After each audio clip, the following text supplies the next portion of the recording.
तर रोहित पवार यांच्या विरोधामध्ये ईडीकडून आता पुरवणी आरोपपत्र दाखल करण्यात आलंय। महाराष्ट्र सहकारी बँक घोटाळा प्रकरणात पुरवणी आरोपपत्र दाखल करण्यात आलं आहे।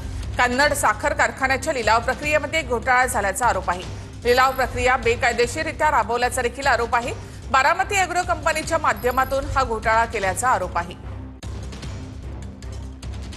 नाबार्डने जो रिपोर्ट केला होता 100 लोकांचं नाव त्याच्यामध्ये घेतली होती। 100 लोकांची नावं, त्यात अनेक नेते आणि ईडीने जी एफआयआर फाईल केली त्याच्यामध्ये या 97 लोकांची नावं आहेत आणि ईडीने जो त्या ठिकाणी एफआयआर केला त्याच्यामध्ये रोहित पवारचं नाव नाही।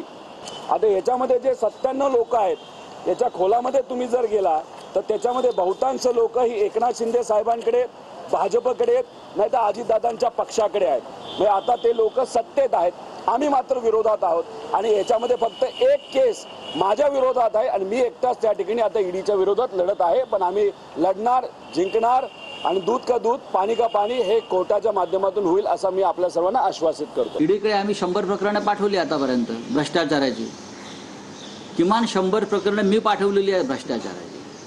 काय केलं ईडीने?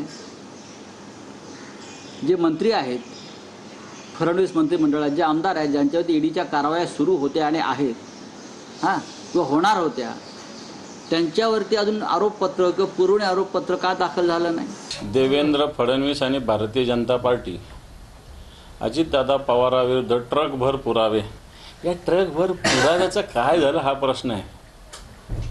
आणि मग रोहित पवारांच्या आता काय पुरवणी पत्र ईडी वगैरे वगैरे वगैरे। आता हा आम्ही समजा जनसुरक्षा विधेयकावर बोलत असताना हेच सांगतोय, एकीकडं हे मोठे मोठे विषय आहे, मग त्या सरनाईकाचे असतील, भावना गवळींचे असतील, नारायणराव राणेंचे असतील आणि अजितदादांचं महत्त्वाचं हसन मुश्रीफांचं असतील, याचं काय झालं हा प्रश्न आहे माझा। मला वाटतं कायदेशीर प्रक्रिया आहे, मी त्याच्यावर भाष्य करणं संयुक्तिक होणार नाही। ईओडब्ल्यूने एक भूमिका काही कारखान्यांबद्दल घेतली, आरोप पत्रामध्ये काही अन्य कारखान्यांचा उल्लेख आहे ज्यामध्ये सन्माननीय सदस्यांच्याबद्दल उल्लेख असल्याची मी वर्तमानपत्रात बातमी वाचली आहे। ईडीने ईओडब्ल्यूच्या रिपोर्टला न्यायालयात त्या ठिकाणी आवाहन केलेलं आहे। प्रकरण न्यायालयासमोर आहे आणि त्यामुळे न्यायिक प्रक्रियेवर भाष्य करण्यापेक्षा न्यायालयात काय होतं हे बघितलं पाहिजे। तू इधर उधर की बात न कर, तू मुद्दे की बात कर, एवढंच मी त्यांना सांगेन।